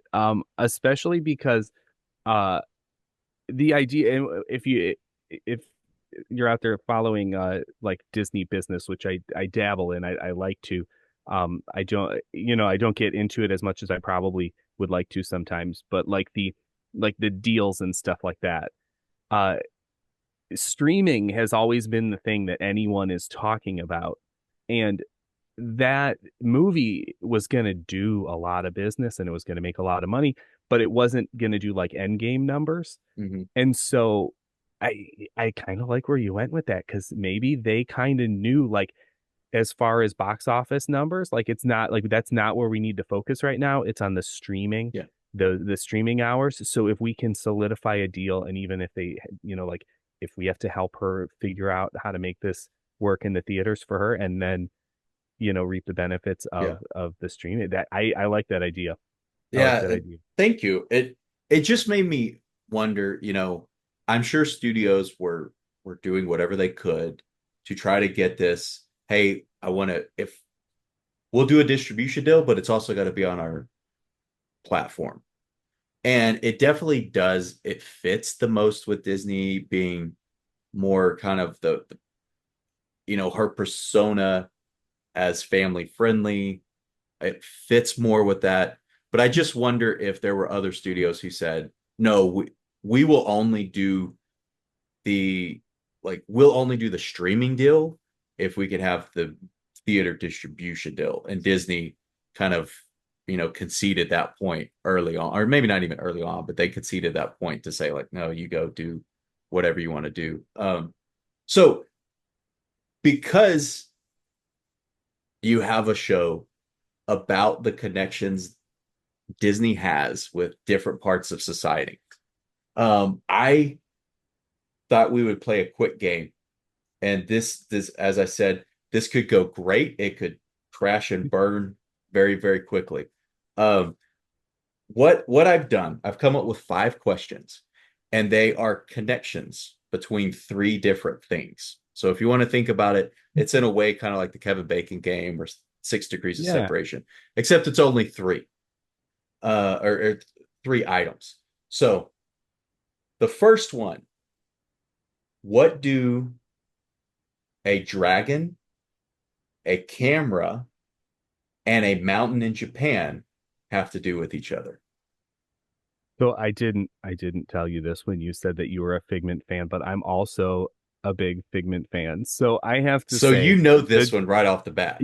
yes, this one I got you because Figment is purple because Fuji Film uh well, Kodak didn't want Fujifilm to be part of they didn't want even people to think about a green dragon because Fujifilm uses a green canister. So it was like, no, Figment, this dragon for this attraction that we want to sponsor, he has to not be green. Not necessarily he has to be purple, but he has to not be green. And that's kind of why he's got the Kodak sweater, Mm-hmm. the red and yellow there. So then the Mount Fuji attraction was supposed to be in the Japan area and Fuji film, Mount Fuji, that goes along with it too. And Kodak was important, and they Yeah. didn't want to make Kodak mad. So no, I'm a Figment fan too. So I and I'm right there with it's you. it's one of those examples that I point to that I think is just so interesting when, especially now when people say, and they say it about Epcot mostly, there's too much IP in the parks. And I always say, look, Disneyland was built off of IP. I mean, you look at the sponsors of attractions, or you look at the simple fact that Disneyland was built to promote. You go to Fantasyland and you're being able to experience all those animated movies. You go to Adventureland and you are stepping foot into the documentaries, the Adventureland documentaries they were making. You go to Frontierland and you are being able to walk and live like uh oh, I can't remember his name right now. It's embarrassing because I'm from the state of Davy Texas. Crockett. Davy Crockett, yes, Oh you're yeah, able to experience it. You go to Tomorrowland and that's, there were shows about Mission to Mars and so I always enjoy that when people say there's not or there's too much IP. So here's another one. What does an apple tree, a mouse, and the state of Utah have to do with each other? an apple tree, a mouse, and the state of Utah. Or if it helps to say, you could just say Utah has to do with each other. Doesn't have to be particularly the state. Oh, okay, but Utah. I don't know if that helps me. This one I don't. I'm not placing it. See, you say mouse, and I automatically think Mickey, but I'm guessing it's not Mickey. When you say apple tree, the only thing that I'm kind of leaning towards is like the apple dumpling gang, something with that, but that's not even like apple tree. What's an apple tree? Is that Johnny Appleseed? I'm going Well, through all of my like Apple references. so here, this was the second question I wrote. So this may be a little. So apple tree really is an apple. You get an apple from an apple tree. You are right. The mouse is Mickey. And then the connection is Utah being that's where Ed Catmull was in the computer science department at the University of Utah, who which ultimately led to Pixar. So the University of Utah, they get money from the creation of Pixar. And obviously, That is then Steve impressive. Jobs was the majority owner of Pixar.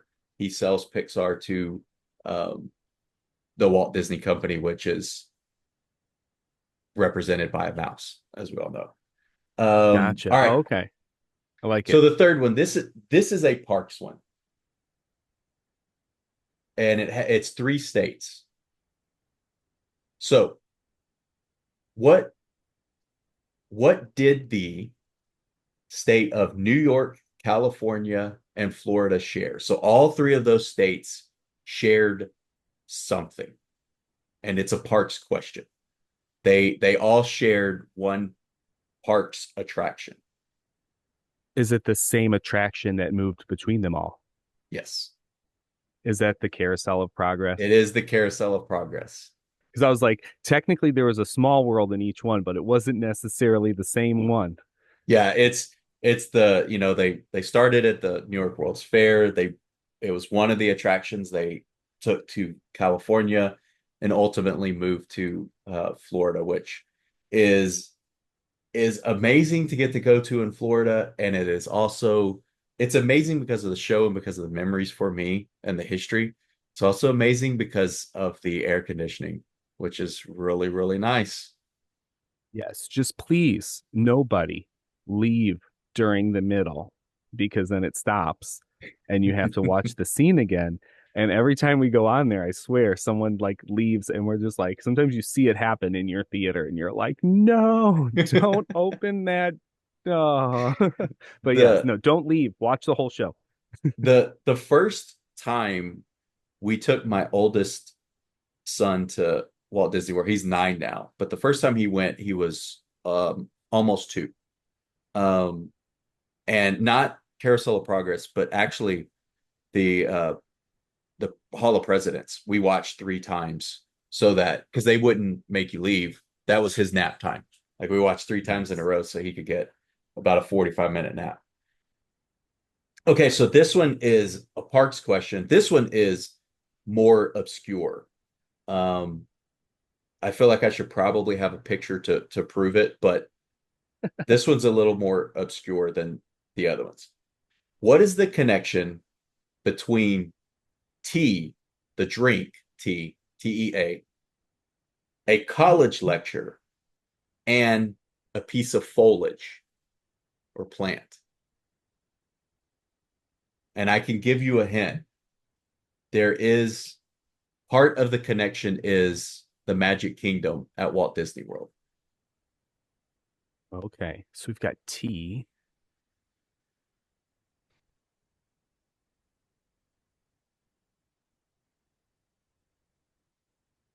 But when you talk about Magic Kingdom, tea makes me think of the Mad Tea Party, of course. But I'm trying to think if there's any other tea I could think of. We're getting into when we're getting into foliage, it's like a like the Swiss Family Treehouse is what's coming to my mind there. And then so see, I'm like not each one is like a word association game that my head goes to something different, and then I'm trying to attach those three together. And then a lecture.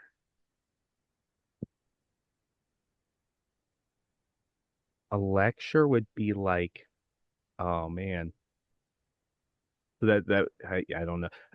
Does it have anything to do with the Mad Tea Party or the Swiss Family Treehouse? Is it does have to do with the Mad Tea Party. Okay. So hmm, that's one I usually try to stay away from because I don't like the spinning. But no, I a lecture. Someone giving a lecture about Alice in Wonderland and plants. That's what I'll go with. I don't know. I don't So, know. You got to tell me. have you ever heard of a man named Randy Pausch? Randy Palsh. It is Or not necessarily ringing a bell. or have you ever heard of the book The Last Lecture? And there's actually a Yes. YouTube video of it. So the Last Lecture book is written about a series at Carnegie Mellon called The Last Lecture, which we actually started at the University of Memphis, and I gave the last, or sorry, I gave the first lecture in the series we started at Memphis, and then everything closed down because of the pandemic. So we haven't really restarted it. But so the original Last Lecture is a lecture series given at Carnegie Mellon University. The premise is for a professor to think this is the last time you're going to speak to a class, you're retiring, you're moving, whatever. What advice would you give someone? And so Randy Pausch was a professor at Carnegie Mellon University. He was a huge fan of Disney. When he got tenure at Carnegie Mellon, he actually took his research team to Walt Disney World um, as a reward. And so, in his last lecture series, and therefore in the book, he talks about his love of Disney and how good Disney is at kind of treating people and making connections, and tells a pretty cool stories. Um, in front of, and so a few months after he gave the last lecture series, unfortunately, he passed away. He had a terminal illness when he gave the lecture. So, in front of the Mad Tea Party in Magic Kingdom, or Walt Disney World's Magic Kingdom, there is a message of Randy Pausch on a plastic, or I guess, yeah, plastic, like leaf, that it's the message is something like, be good at something that will separate you from others, or things like that. So they're actually like, they honor Randy Pausch from his last lecture at that ride. And that's one area that I've yet to see. And I've looked for it, but the last time I went, I forgot that it was at the Mad Tea Party. I looked at um, the carousel, which obviously wouldn't have been there. Okay, so one more, and then we have rapid questions. We're Sure. kind of running short on time, but one more. And this is another parks question. What is the connection between a rodent, a dinosaur, and a horse? This is a historical parks connection. The A connection between rodent, a rodent, a dinosaur, and a horse. a dinosaur, and a horse. And it's historic. So that does that have anything to do with the world of motion? Not the world of motion, because that didn't have the dinosaurs. The dinosaurs in Disneyland are from the Magic Skyway, the Ford Mm-hmm. Magic Skyway. Am I hot or cold? It is. I mean, you're right on it. It's Ford's Magic Skyway. Is that yeah? Because I was going to say I think there were some of those other things were in scenes. Not that I've ever ridden the Magic Skyway, but that sounds familiar. Well, so the the Ford Motor Company used Ford's Motors or Magic Skyway The at the Mustang, right? 1964 World's Fair to promote the Mustang, which is That's credited it. with saving the Ford Motor Company, the success of the Mustang. So they used the Mustang. So there's the horse, to go through different dioramas. There was a diorama of prehistoric dinosaurs. And then the rodent is, I didn't want to say mouse twice. I thought that might be a little too easy. Uh, Gotcha. something I learned is I had always known that Ford was the only company that did not want to have their attraction moved to Disneyland. Something I learned last week from talking with someone who does a lot of Disney history. Um, her she her handle is Disney Cicerone. We were talking about this, and she actually said when there was a there was like a personal feud between Henry Ford and Walt Disney. I don't did you ever hear about this? I don't know that I have. I had never heard It, this yeah. when she said when they were opening Ford's Magic Skyway at the World's Fair, they're doing like the dedication ceremony, and Henry Ford is at the microphone with Walt Disney standing next to him.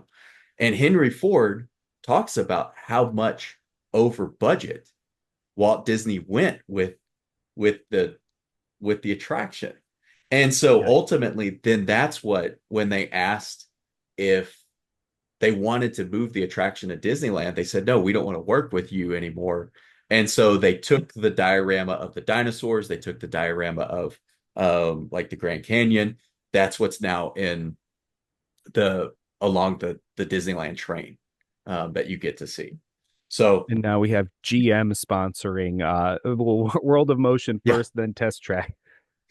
and you know, World of Motion, I always kind of thought like World of Motion was kind of a they took some of the ideas from Ford's Magic Skyway.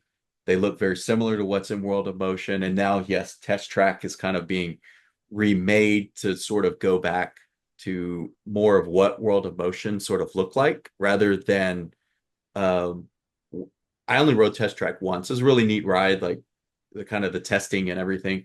But it will be really neat to see like this kind of trip through history as well. For sure. Um, so, all right, we have some rapid questions. And while we were talking, I came up with some. So, before we do the rapid questions, is there anything we've left out that you think is important to talk about? I think we talked a lot about a lot of good stuff. Okay. Of course, like you said earlier, it's always the once you get off of the conversation, off of the lesson, whatever it is, then all the things pop back in your head. Yeah. But as of right now, I'm feeling good about what we talked about. So yeah, Okay. Well, if I remember something I forgot, I'll do a take one episode about it. If you forget, if you remember something you wanted to say, do another great episode of Synergy Loves Company about yes, of course, it. So, that okay, works. these the way the rapid questions work, you can explain if you want. You don't have to you don't have to give any explanation at all. A lot of them are about the parks, but then there are some that are specific to you. So we'll get through them pretty quickly, so I don't take your time much longer, No, that's all right. unless you go into more explanation. So, Sure. first one is, what is your favorite Disney park? So I we kind of talked about it earlier too. I'll just say it again. Epcot. I love Epcot. Okay. Favorite Disney attraction? It could be a ride or show that favorite Disney attraction. My favorite Disney attraction. I so that one's tricky. That one's very tricky. Nostalgically, my favorite attraction is Mr. Toad's Wild Ride. But of course, I, I mean, well, I got to ride it in Disneyland when we went, but not have, I didn't ride it in a long, long time. Um, since, until then. But then as far as like favorite current attraction, I really do love living with the land. Yeah. Um, Okay. it's great. But my favorite like thing that I don't know if it's considered an attraction, but it basically is an attraction is the Skyliner. I Yes. love the Skyliner. Yeah. I could just ride that thing all day. I have a chapter in Being a Fan of Disney, the book, where I answer these questions because I make everybody answer them. So I said, okay, here's the Yeah. chance I'll answer them. I named the Skyliner as one of them. Like I said, you know, it's not in a park, but it is I could ride the Skyliner probably all day, Oh yeah. just on a resort day. So anywhere on any Disney property, do you have a favorite restaurant? It could be sit down, it could be quick service, it doesn't matter. A favorite restaurant at any Disney property. So I'm going. It's hard for me to pick one of anything, which is probably why my episodes are long lists of things. But no, so I'm gonna go with two. And they're off the beaten path ones. And that's why I think they're my favorite. And one of them was we went back, not this past time we went to Disney World, but the time before me and my family went to Steakhouse 71. Okay. and it's in the basement of the Contemporary, which you're like, you're going to go to this place. It's not like a themed, you're not going to see characters there. It's in the basement of one of the hotels. There's no windows to the outside. And you're like, you're really selling me on it, right? But like the experience we had there and the quality of the food, and it was like one of those, like we definitely need to give a cast compliment situation when we ate there because it was just a great experience and the food was great. And that's like one of those things that like I always will recommend to people is Steakhouse 71 because we just all of us just loved it. And it was nice. We had spent the morning at the Magic Kingdom. We got lunch at Steakhouse 71 and then took the monorail over to Epcot. So it was Yeah. like a perfect little like pit stop in the middle. Like you can't beat that. So that's the first one. And then I do have to shout out in a similar experience. Maybe it's just when I get to ride a monorail to a resort and then eat a meal. Um we right? We ate at and now the name of it is jumping out of my head. And it's gonna drive me crazy. Is it at Polynesian? It's at Disneyland, at the Okay. Disneyland Hotel. There, it's not even Trader Sam's. We tried to go over there and get into Trader Sam's, and we had to go to. We couldn't get in. It was going to be too late, and we had some Genie Plus Lightning lanes back when that was still happening. Um, but it was the pool bar at the Disneyland Okay. Hotel, and it's called. It's gonna drive me crazy, so I'm gonna just do it real quick. Um, the Palm Breeze Bar. See, it doesn't even Okay. have a fancy name. It's just the Palm Breeze Bar, and it's very like mid-century looking. They were playing like kind of like bossa nova versions of Disney songs, and you're just like Okay. chilling by the pool. And the food there was really great too. And it was like a thing that we just kind of stumbled upon. And it was those moments where you could like take the monorail out of the parks, kind of hang at the resort, Yeah. get something to eat, and then you kind of feel more refreshed to go back than if you're like eating at like a busy quick service place in the parks and you're having to like Mad Max fight for a table and like all that kind Yeah. of stuff. So I like love those kind of off the beaten path when we can kind of go chill at a resort to eat. Yeah. Yeah. So the next one is favorite hotel or resort. Okay, so the one we always tend to stay at is the Pop Century Hmm. because of the monorail. But I my like the hotel that I like want to stay at that's like on my bucket list is the boardwalk. I would love to, or I said monorail, I meant the Skyliner when I was talking about um Pop Century, also boardwalk Skyliner. Anything on the Skyliner, but specifically those two, Pop Century for where we usually stay, and then my like aspire to is the boardwalk. Yeah. We the last time we went, we stayed at Art of Animation and we stayed in the Cars Land themed area of Art of Animation. And uh, I want to stay at Pop Century. I haven't stayed at Pop Century. I want to stay there. And a lot of the reason is I want to stay on the Skyliner just to be it is so Oh yeah. great. I wish that Skyliner went everywhere. Um, Yes. in the parks or Disney, downtown Disney, Disney Springs, anything. Do you have a favorite snack? Ooh, favorite snack. I I'm gonna say it. I do love when we can get loaded tots at the Friar's Nook. Okay. Um, is kind of a random little one, but like we've had some good loaded tots back there in Fantasyland, so I'll go with that. Although it changes, that answer to that question changes frequently. Whatever's good and new and in front of me that I want to try. But no, whenever we get loaded tots from there, I really enjoy them, so I'll go with that. Okay. Um, you had said something earlier that made me jot this one down. Um, favorite park themed area. So by that, like Toy Story Land, Galaxy's Edge, could be Fantasyland, Frontierland, any themed land in any of the parks. I honestly, and I don't know, so I love Main Street, and I think it's because of the Easter eggs and the little. So like eh, Main Street is like my bread and butter when it comes to going to Disney in that my wife is the brains of the operation for planning things, and I'm the map slash the useless trivia.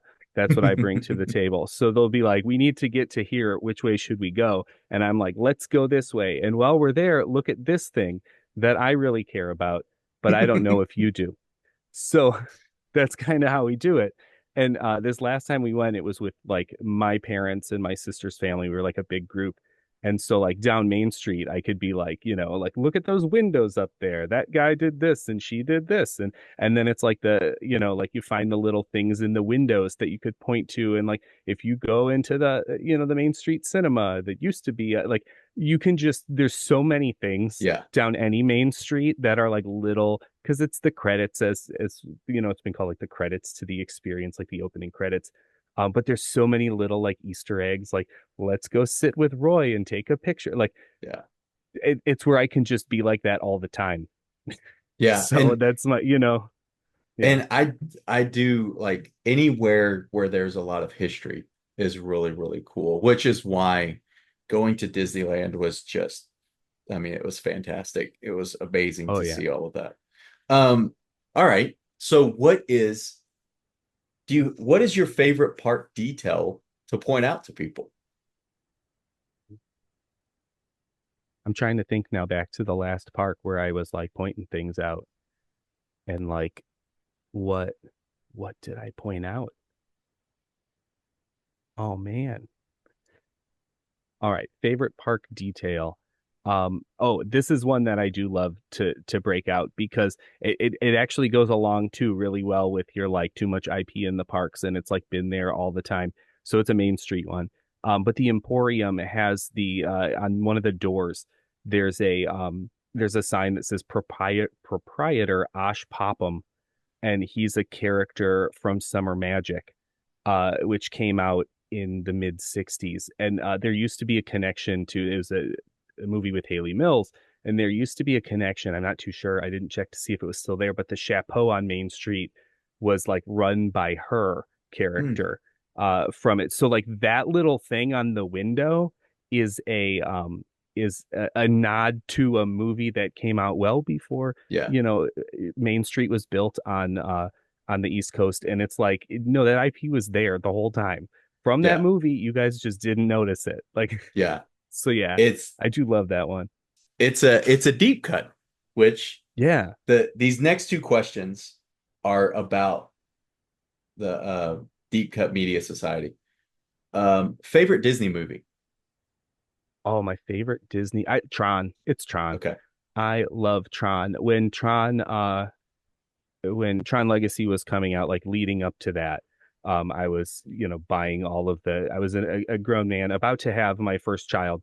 My daughter was born maybe a month after Tron Legacy came out, but I was like buying the toys and I was buying any magazine that had any sort of thing about Tron Legacy on it and whatnot back when like magazines were sold and things like that in 2010. Very different now, of course. Hard to find magazines like that in stores. But it was just like I was fully in on it. I'm excited about Tron Ares coming out. My son is 10 and he's gotten somewhat into Tron with me, so I love that. We got to ride Tron the last time, and it's wild that Tron would have a footprint like that Yeah. in the parks now. So I, I Yeah. I love Tron and everything that goes along with it. Um, Favorite non-Disney movie? Ooh, favorite non-Disney movie.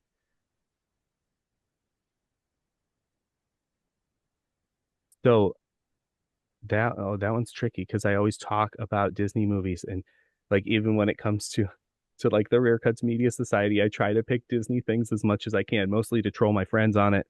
Um and because I like them. But favorite non-Disney movie, if I'm gonna watch a non-Disney movie, um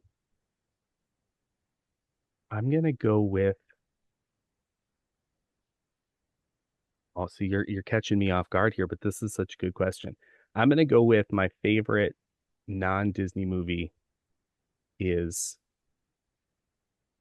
I probably quote this one more than any of them, but the Step Brothers. I love Okay. Step Brothers. Yeah, I'm a sucker for a Will Ferrell and John C. Riley, like Talladega Nights too, like any of that, that just cracks me up. But Yeah. yeah, yeah, I'll go with All those. right. These last two have to do with Synergy Loves Company. Is there a favorite connection that you've talked about so far? So that I've talked about so far, um, I think what happens with me is whatever I'm working on at the moment, I get really excited about, and it becomes my favorite connection. Um, at the time, like I go full in on it, and then when I'm onto something else, it's like something Yeah. new and different, So like it's hard to pick one, but like looking back, one that was uh was really fun to talk about. Um, I mean, I really do enjoy when I can bring a guest on. I try when I first started out, I tried to do that more often. And I still will from time to time, but I didn't want to get into the like I'm just talking about XYZ and trying to get you to also kind of talk about it. And so like when we had like the Taylor Swift episode or that one I mentioned about with Kevin Quigley, where it was something that I didn't know about and I was having them kind of explain it Hmm. to me. Like those two episodes stick out as being like I learned stuff from those because Yeah. of the guests. So those are great when I can do those for sure. Okay. And then the last one, a connection between Disney and something else that you want to tell. You haven't done yet, but you want to tell. So there's a lot on my list. And because like I said, I'm way into music. Um I had played in bands and things like that. There are musicians and whatnot that pop up, like a Michael Jackson, for instance, is one of those that are like that's there's a lot there to talk about what he's done. He kind of had his own fandom with that. But my favorite artist of like in music of like all time is Prince. And he's got some connections to Disney that I'm still kind of working through. But I'm excited to do an episode about that, but it's like I kind of want to make sure I've left no stone unturned and make sure I get the stuff I want to say out with that one. But that's one that definitely is been percolating for a long time. Okay. Is and I'm going to get the name wrong, but from a Goofy movie, is I had is what's his name? The So musician? Powerline, Is yeah. Powerline was is there some type of Prince connection there? Like I had heard So there might be yeah, some connection, there might be some representing the him. the company line on Powerline is that he's an amalgam of Prince, Michael Jackson, and Bobby Brown. Okay. But I personally am convinced that he's more Prince. Yeah. And I have my stuff, and when I finally get my ducks in a row, you'll hear about it on the show. But I of course I'm biased, of course, but Yeah. yeah, So, thank you so much for doing this, Eric. This was awesome. I learned a whole lot. As I said, I really, really enjoy the show. You do a great job. Thank you for joining us. For anyone who wants to follow the show, follow you, what's the best way to do that? so if you do go to synergylovescompany.com, it's got links to all the socials and all the places you can download the audio version of the podcast or watch the YouTube versions of it. So that's kind of like the hub. But then also you can find me I'm mostly on the Instagram and threads of the social media area, Facebook too, since it's all in the Meta family. And on all of those, I'm at Synergy Loves Company. I do have a Twitter, but I tend not to look at it that often. And that's at Eric H Synergy. But no, synergylovescompany.com or at Eric H or at Synergy Loves Company are the two best places to find me. Okay. All right. Well, thank you so much, Eric, and um, have a great rest of the day. Yeah, thanks for having me. Bye.